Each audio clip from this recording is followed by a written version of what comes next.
and welcome to Bring It Home, the show about American reindustrialization and the manufacturing renaissance. I'm your co-host, JP Hampstead, and here with me today is Stuart Chirls, staff writer at Freightwaves, expert in all things rail and containers, which will be relevant for our guest later in the show, STB Chairman Patrick Fuchs.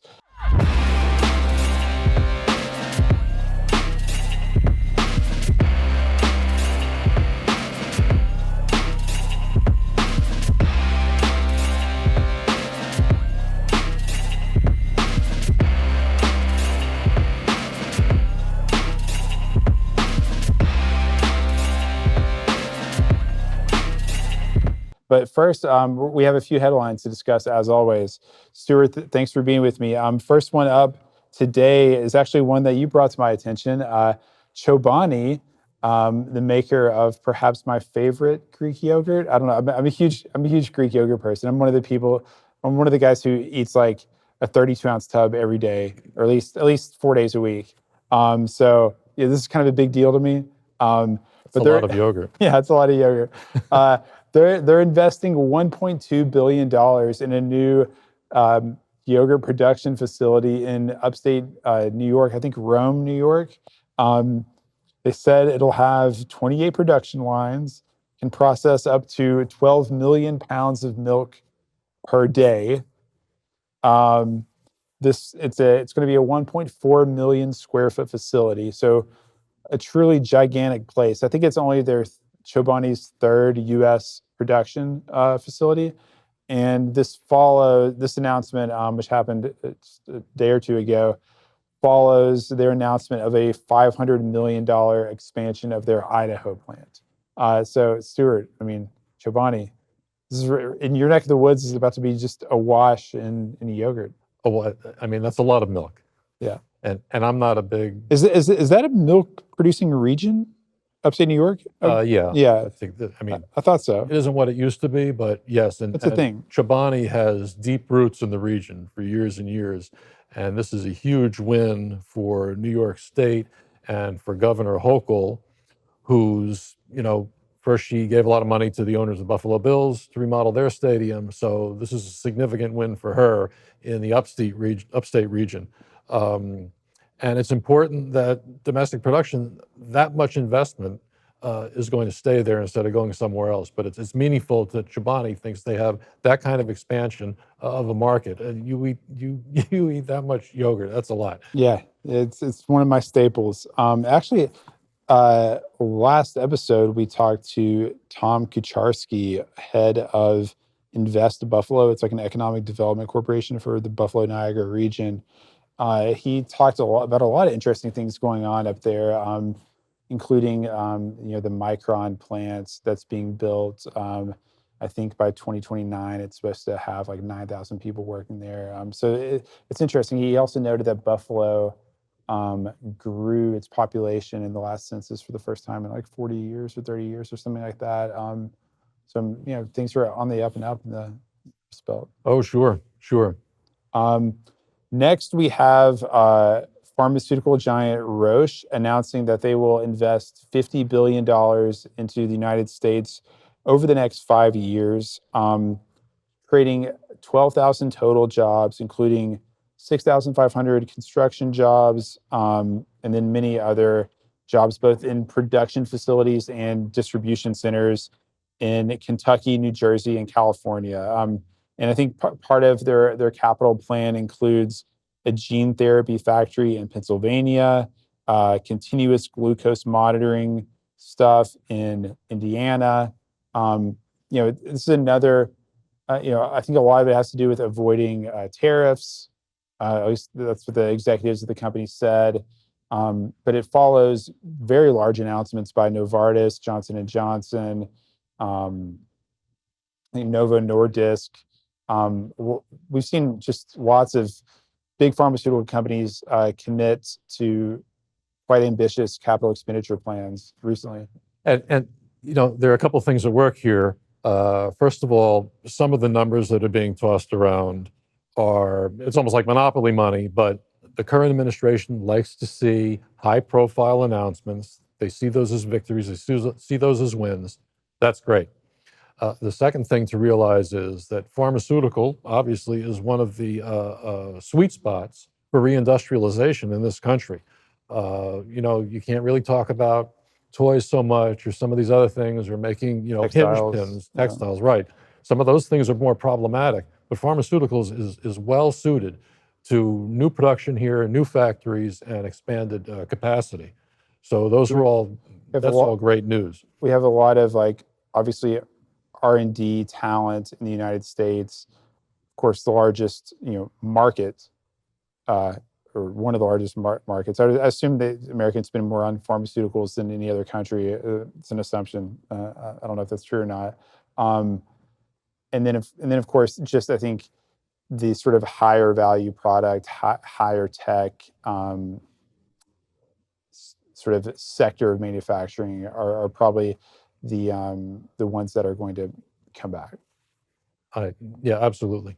And then last tidbit before we get into the interview, a positive surprise from U.S. manufacturing PMI data that was released increased to 50.7. So remember that this is a sort of a sentiment-based diffusion index where any value above 50 will be net expansion. Any value below 50 will represent net contraction. And really what they're doing is they're asking manufacturers, what are your plans over the next, certain period of time? Are you going to produce more products or fewer products, et cetera? So the previous month, the value is 50.2, just a hair into expansionary territory.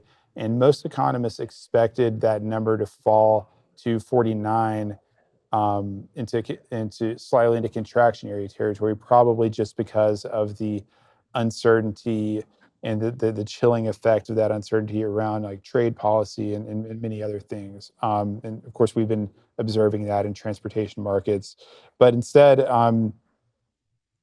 manufacturing sentiment went up slightly.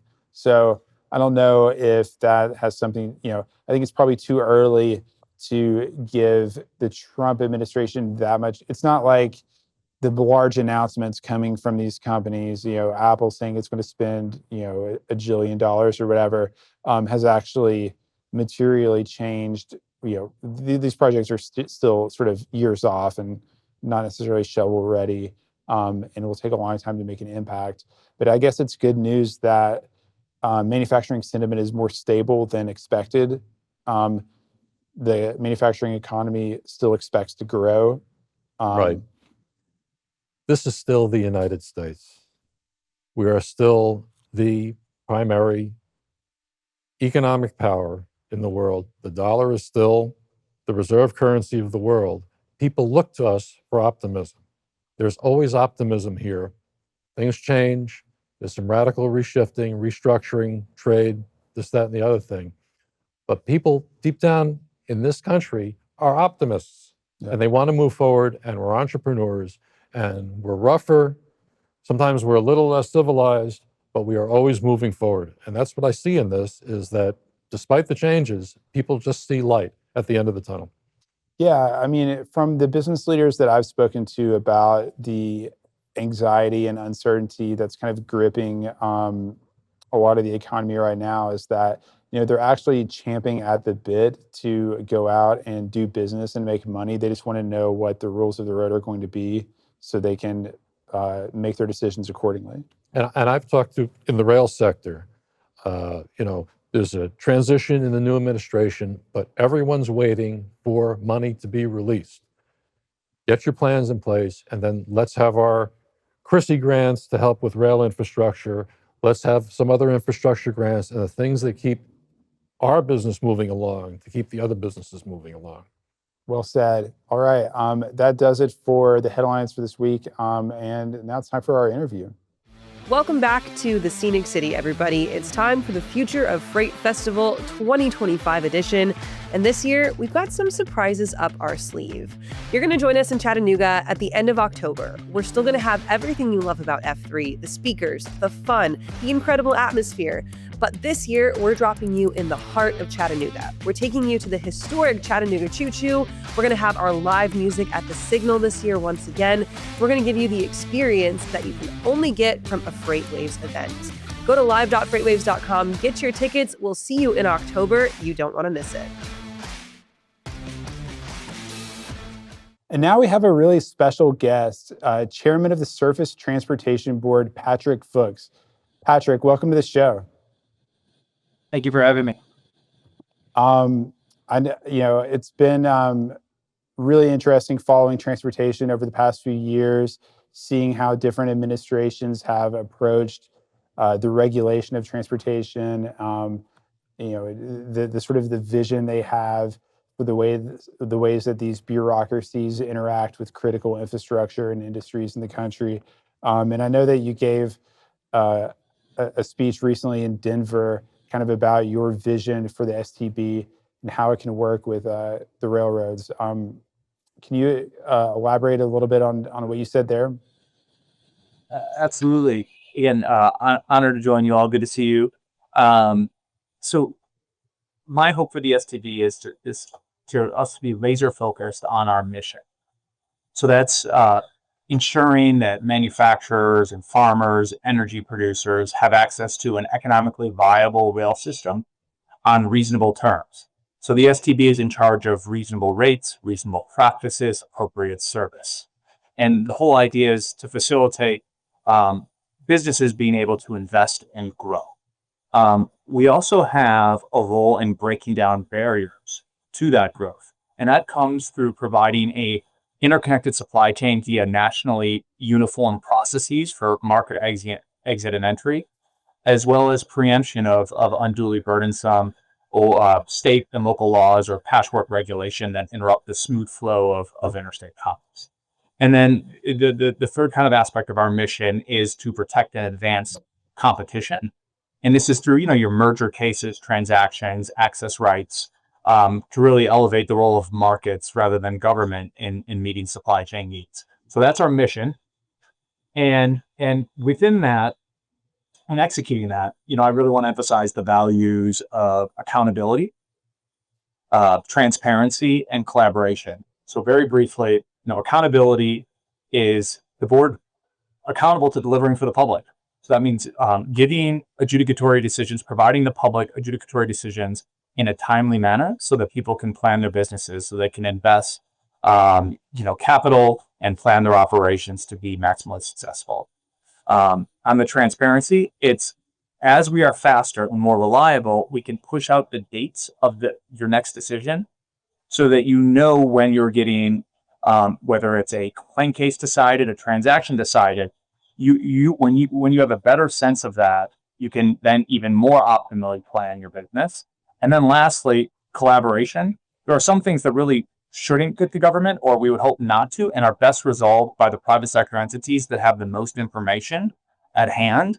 And so I really want to encourage not just the board doing better in its decision making, but things not coming to the board in the first place by the private sector collaborating and working out optimal solutions. So that's kind of, in broad strokes, JP and Stuart, that's in broad strokes what I hope to sort of accomplish and lead with at the agency.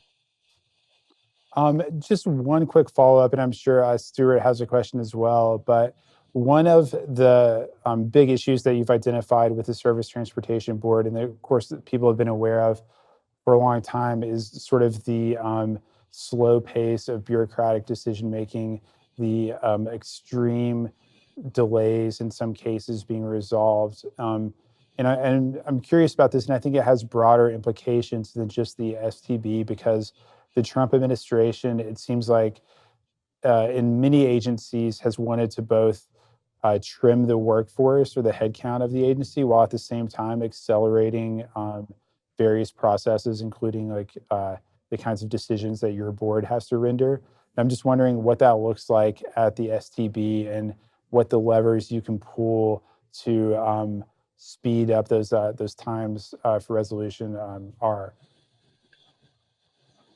It's a great question. Thus far between January 20th and March 31st, our decisions are up. Our number of decisions 28% from the same time last year.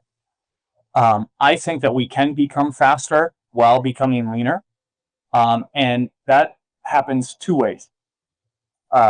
First is reorganization. So, the board as a smaller agency has two legal offices that sometimes can lead to additional steps in the review process. And as anybody who's been a part of an organization knows, sometimes things can get siloed. And the more that you can sort of bring workflows together, streamline back-end review processes, and empower people on the front end, the faster I think you can make decisions. And that applies, across entities, but certainly true in government. And so, we are combining the legal offices. We have different analytical and economic functions across the agency that I think aligning those mission functions within the Office of Economics can also lead to some efficiencies. And then there are some smaller support end functions that we are sort of, bringing together, hopefully in a more effective way. The net effect is, by streamlining our internal processes, we can deliver more at a lower budget number as necessary. There are also, let's call it, external facing reforms. When you have a new construction, a transaction, an abandonment, you go through the environmental review process. That's by statute. That's a congressionally enacted statutes, NEPA, historic preservation law, etc. The agencies have implementing regulations and policies.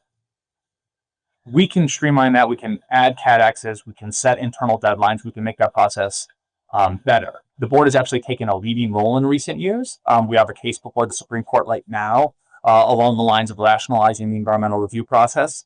And so it's something that we can do to make our processes faster for people on the outside, again, at our given number. There are other external facing processes on the adjudicatory side. How does the board decide discovery disputes?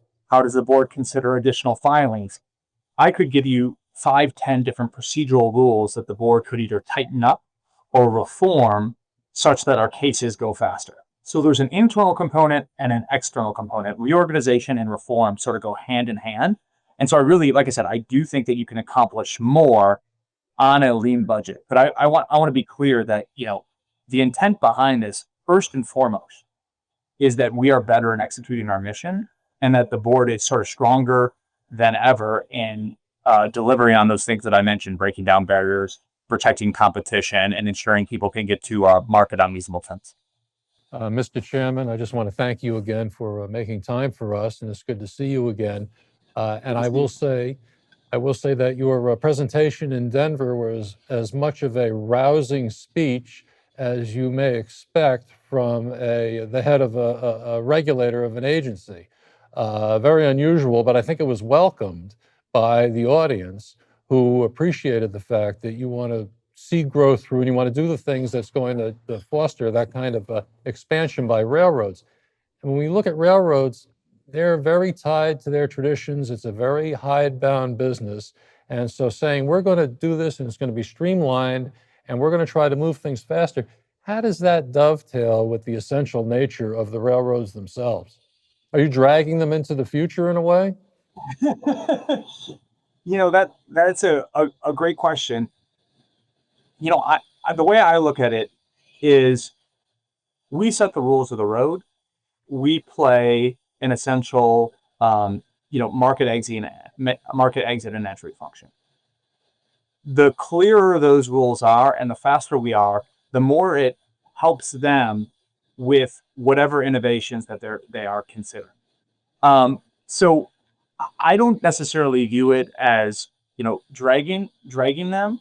I view it more as becoming sort of reliable, predictable, such that the exogenous market activity, can happen with fewer impediments. I will say, though, that there are instances where, there are either structural or state or local reasons that could be impediments to growth. And in that case, more than just sort of setting the rules of the road, perhaps we're proactively, breaking down, like I said, breaking down some barriers that may be impeding them in some way.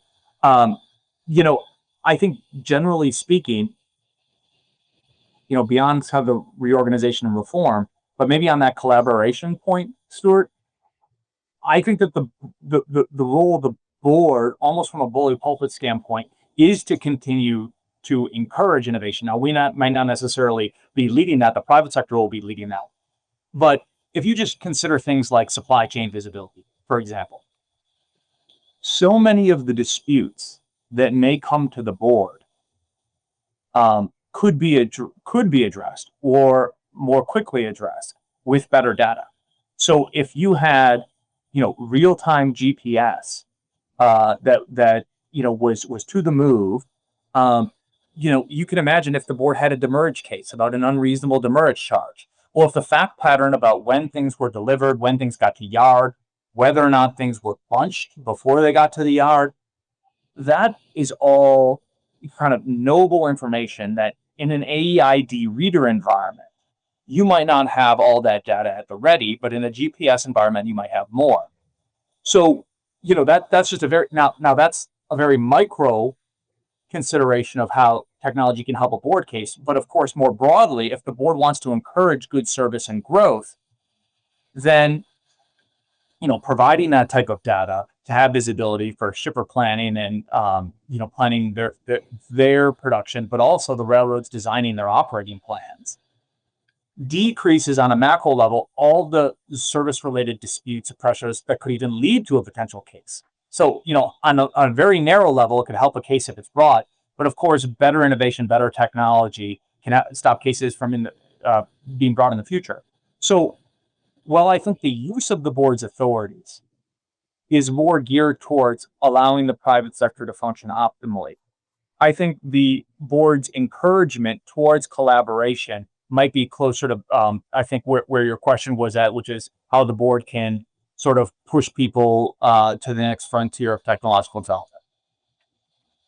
That's really helpful. And maybe just to drill down a bit further on data collection, as an avid consumer of weekly AAR data, I was interested to hear that you are pursuing some data collection initiatives among the railroads, and I'm curious to hear just more about what that looks like. Yeah, that's it's a great question, JP. I would say, I have four dimensions.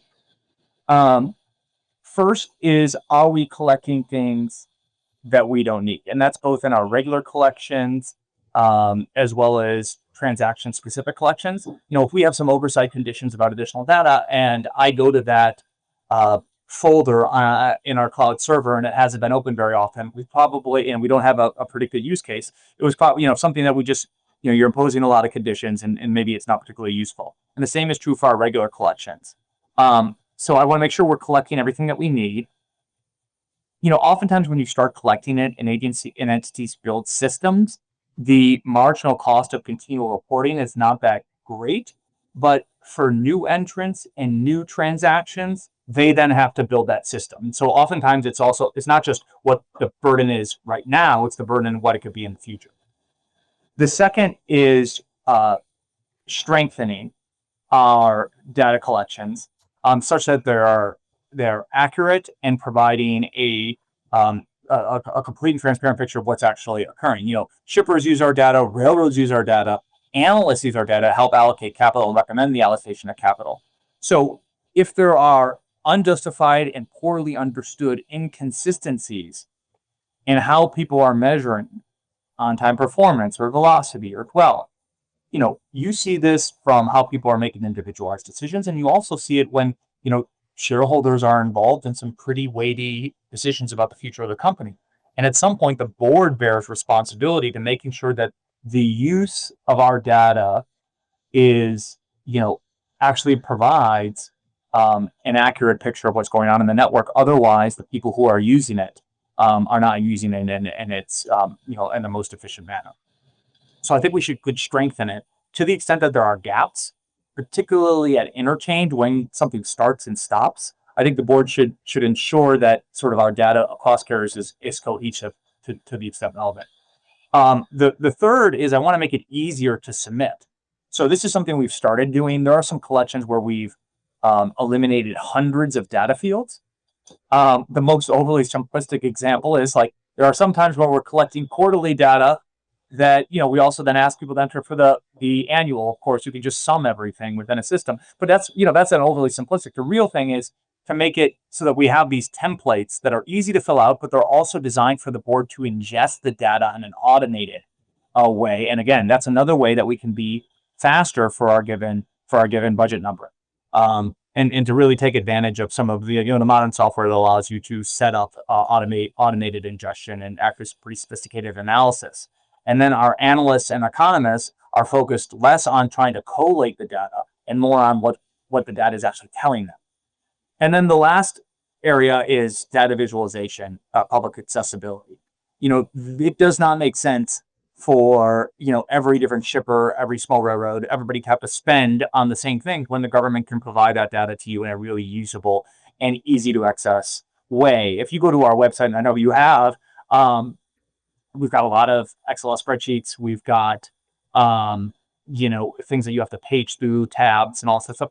There's a lot more attractive and much more user-friendly way to present that data. I mean, you can go to other sites where you can engage with government data and map different indices on each other to have a rough approximation of an interrelationship that then you can explore more. And that's really what we're trying to do. Is it's not collecting data just to collect it so that we're looking at service because here are some Excel spreadsheets. It's actually trying to make that data actionable. And I think that we can do a lot of processing for people and a lot of visualization such that people that are working 9 to 5 on other aspects of the supply chain can count on their government to provide that to them. And it's sort of economies of scale for the entire supply chain. So on those 4 dimensions, I think that we could sort of modernize our data practices. It's stuff that's ongoing, and it's things that we can do with minimal additional regulation. It's things that we can just do by, reforming our collections and then processing them in different ways. And Mr. Chairman, being able to make data more usable, of course, is a very good goal. But let's revisit technology for a moment, if we can. Yes. Last week, we saw the announced testing of autonomous rail vehicles in Georgia by a provider of that technology, and that's already in operation at several locations in this country. Of course, we know that there's an autonomous mining operation by Rio Tinto down in Australia. How do those issues of autonomous technology, and we've also seen in the recent past, the class ones seem to always petition for reduced crews, one-man crews. They think they're well suited to robot trains. How does that connect with getting better service for shippers and being able to grow the business when you're looking at that kind of cutting-edge technology? It is a great question. Much of the immediate regulatory work on that front is in the hands of the Federal Railroad Administration. So we are the economic regulator, they are the safety regulator. And so the Federal Railroad Administration has had both a number of petitions for waiver from existing safety regulations that the advocates for those waivers would say, are not designed with some additional technological functioning in mind. And so they have been processing those already, as I understand it. They also have separately, crew size regulations that were implemented in the last administration. It is not my, it is totally within their purview in terms of what to do on those safety matters. And so I wouldn't presume to get out in front of them on any of that. So how those technologies intersect with the safety case is something that I think that the Federal Railroad Administration will give a fair and thorough review to. Now, more broadly, though, if you think about how it intersects with the board, I mean, you mentioned parallel systems, you mentioned Rio Tinto. If I just think about what makes rail a compelling option, I start with some of the things that maybe you were sort of suggesting initially about why we want rail growth. And you look at the relative externalities on on safety and environment, and paying for your infrastructure, congestion costs on the highways, etc. All right, but taking even a further step back, rail has an advantage of steel on steel, that low friction environment for higher weight, very efficient way to handle that cargo. And you look at some of the new technologies, and you look at something that could affect, labor cost per train start. You look at some of the new technologies that could affect energy cost per train start, and then you start looking at, things like dynamic block. Even the way the parallel will be designed, it's not going to be the traditional spacing, right? Because it's a car-based technology. It's not a train-based technology. It's not going to have the traditional spacing or the braking requirements of a traditional train. So all of a sudden, the capacity cost per train start. And as you change each of those dynamics, you start to get into very different service patterns because the cost structure for service changes. So, what does that mean for the board? It means that, if you reduce all those costs per train start, you could see different designs of trains. Like right now, a major concern for some people is the design of long trains, and to the extent that they can fit in existing sidings and existing yards, and what it means for block crossings, and all legitimate concerns. But it could very well be that the economics of rail, some of the new technologies like a parallel, are changing that such that you start to see shorter and faster trains. You might see greater pressure for certain interline partnerships where you could have the joint use of some technologies. Because you don't have the sort of normal blocking and tackling and interchange. So, from my perspective, I want to stay current with all the technology because it could dramatically affect the types of service patterns that shippers receive. The board itself is not necessarily the regulatory either impediment or decider in terms of the merits of the technology as it pertains to existing regulations. What our job is sort of on the outcome basis of how that technology is implemented, what that means for service and practice and rate cases that might be brought, to the extent that shippers have any concerns with how technology is affecting how railroads are interacting with them. Thanks for that. Mr. Chairman, 2024 was an interesting year for transportation and for rail in particular. I mentioned before that I follow some of the volume data that gets published weekly, and it seemed like intermodal container moves were running between 8 and 10% up year over year for most of 2024. Right up there with like even like a peak COVID levels, right? The containerized imports on the West Coast were also really unusually elevated. Yet we didn't see the disruptions and congestion and snarls at intermodal yards like in Chicago or St. Louis that we saw, call it in 2020, 2021. What changed? How are the rails, the ports able to accommodate that volume? I'm just curious to kind of hear your perspective on that story and how they're doing. I totally agree with that observation at the start.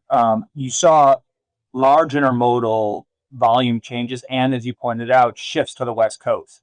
And I share your observation that I thought the railroads handled it well. I also thought that while they were handling those shifts, a lot of their manifest traffic actually performed pretty well or had a nice trajectory. Obviously, there have been a couple pockets. There was a particularly brutal winter in many areas, and we just saw some flooding that has been highly disruptive on the network. But and so it's not to say that service is perfect. It never is in an extremely challenging external environment. But even with those very difficult external events, there's a couple of big new construction projects that are also affecting a couple of railroads. I think they are generally bouncing back better and faster, and the communication level is elevated in most cases as well. So, I think that's all very good. Now, you asked me why that is. I think fundamentally it starts with being better resourced. so they have more crews. There was obviously a significant crew shortage coming out of the pandemic, and it took time to hire and qualify people and to get them in their right spots. And even when the aggregate number was going up, they had to make sure that the right people were in the right places for shifts in demand. I think a lot of that has happened. They had to hire a lot more people, and then they had to provide incentive structures to get them in the right place. And I also think that, carriers, obviously CSX made operating plan changes in 2017. A number of them made it in 2019. They started implementing those operating plan changes. Things started to look okay by the third quarter of 2019 in terms of service levels, although some of the service pattern changes were challenging for some shippers. Then, the pandemic occurs, and they're not properly resourced and the like. And so now the resource, they get people in the right places, and they're also further along with their operating plan execution and continuing to build on that and improve on that. So I think it's both better resources and further along in their operating plan shift has made them, better at dealing with these types of events. And then that was also when they're past some of these events, I think the overall steady state in terms of things like trip plan compliance and some of the industry spot and pull numbers look really good. Overall velocity is up. So again, I want to be sensitive because a lot of shippers are, and railroads are dealing with, some of the flooding that just happened and coming on the heels of a rough winter. But in general, and the steady state, it looks pretty good right now. Mr. Chairman, I want to put you on the spot just a little bit. What is your opinion on how precision scheduled railroading has affected contemporary operations? Well, that is putting me on the spot. It's a tough question, but it's a good one and a really important and necessary one. Listen, I think that two things can be true at the same time. I think that when fully implemented, you see certain gains that can come from precision scheduled railroading, providing more reliability in an operating plan, and that then sort of creating capacity that then you can sell in and build into over time. And so I do think that when you see the trajectory of dwell and velocity and trip plan compliance and industry spot pull, there is merit to that. I think it's also true that it was disruptive for many shippers. And without saying whether or not that disruption was worth it, I think, you just consider some ag shippers that were previously receiving unit train service at unit train rates, and they shift to manifest service after they build a loop track, right? Like you just put $40 million of capital into the ground, and now you're getting a different type of service pattern and potentially a different rate than you were expecting, right? That is a disruptive event. Now, the railroad would say like that regular pattern of manifest service allows us to sync up our trains better such that the unit train moving through our network would have consumed excess capacity, and we're thinking about other shippers. Regardless of how you felt about that first point, the second point is also true that it's disruptive for that shipper. And it's not the case necessarily that every shipper in every circumstance would be better off from macro numbers improving. And I think, so it's hard to provide an absolute generalized assessment without either coming across as though you're glossing over some of the real disruptions that have occurred. And but also I don't want to come across as saying that there aren't any merits to the new operating plan. Instead, I think like a lot of things, it's a nuanced picture. And what the role of the board is I think to the extent, for example, that people that don't have effective competition are faced with something that is unreasonable, or something that for other reasons is unreasonable, that we are there as a backstop for them, because those people need to be able to invest and grow, and that's part of our job. Our job is not necessarily to micromanage railroad operations, to tell them exactly how they should be running a railroad. We would not be equipped sitting here in Washington, D.C. to do that. But we are here to serve as a backstop for those shippers that, for whatever reason, were put in unreasonable circumstances that's affecting their growth trajectories. So, I think that, Stuart, like so many things, like I think it is a a nuanced picture, and I'd have to be clear-eyed about what my role is in that. Yeah, no, that's a good answer.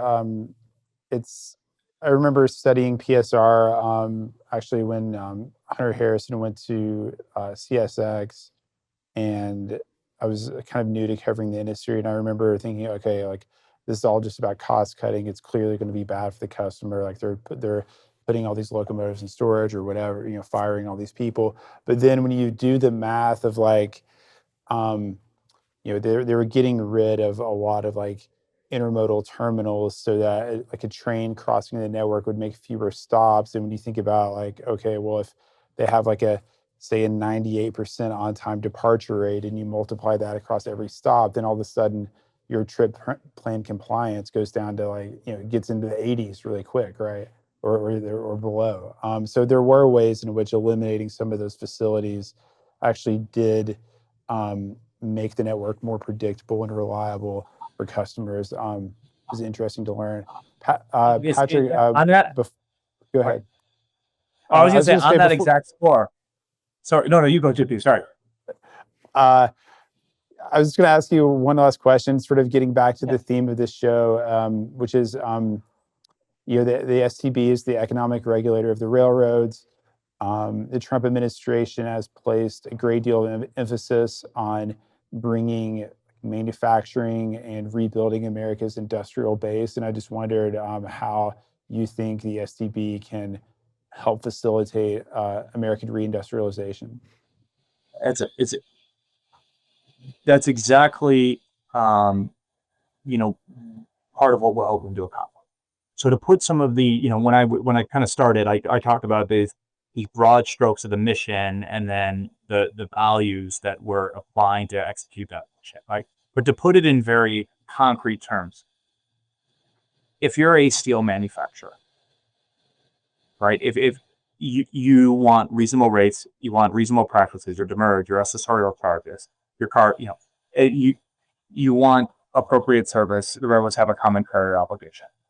If you are expanding your facility, if you're building a new spur, now you're a biofuel manufacturer, you're 10 miles out to a new biofuels facility, to a new energy production site, a new export terminal. You also want to be able to have an efficient environmental review process. You don't want people that are unduly burdening interstate commerce just because they don't like traffic. You all know that if something is unduly burdensome or patchwork to that traffic, there are two options. One is it doesn't happen, right? In which case the reindustrialization and growth goes down. The other is that it is either diverted to a different rail line, probably to a lesser extent because it was a less optimal routing, or diverted to trucks, probably again to a lesser extent. So you get less growth in both scenarios. But in that scenario in general, it's just going through another community, right? So it's going to somewhere else where the track existed, or it is going to highways and, a number of the people in the apartment complexes that are on that highway, all the drivers that are caught in more traffic jams or congestion. So, and additional pollution profile. So you look at that and you want people to be able to grow and to build new spurs and for people to not try and provide undue impediments to that. And then lastly, to the extent that, you have an existing energy facility or chemical facility. There's so much growth and obviously still growth in the chemical industry. You want to make sure that if there is a transaction that people have options and that people don't lose options from certain transactions. You want to make sure where it's practical in the public interest or necessary that people have access to the transportation needed for them to operate their businesses. So when you think about the use of the board's authorities, it directly benefits, the companies, including railroads, but obviously shippers that are part of that reindustrialization picture. And then to kind of connect it to the hubs we're hoping to accomplish when I talk about the speed and the transparency. Time is money and this sort of stuff. Capital can't wait. And so the longer it takes to know whether or not a transaction or construction is approved, whether or not you're going to get that rate, whether or not that practice can continue, whether or not you're going to have the access, whether or not that state law or local law that's unduly burdensome will be preempted. the longer that takes, the harder it is for you to engage in the business decision and planning that are going to put people to work in this country and to grow our economy domestically. So that's how we fit into this. And that's what we have to think about every single day is, you know, the American businesses, American communities that are directly affected by the board's work. And so, we are working very hard, very quickly to make a lot of these changes, but we want to feel the urgency that a lot of the people we serve feel. And so we're working every day. We got amazing staff at this agency, and I think that they feel it too. And we're not going to stop working until we get there. Mr. Chairman, one last question from me, and you had mentioned this in Denver in your speech. You talked about your agency helping railroads to compete more effectively against trucks. And we know right now that trucking being what it is, in some cases, they're almost giving capacity away. How do you see the agency lining up to help railroads do what you said as far as trucking was concerned? Well, the way I think about it is, and it gets to the impediment side of things, Stuart. It's a really great question. If you think about the things that I'm describing, there are two ways to look at it, right?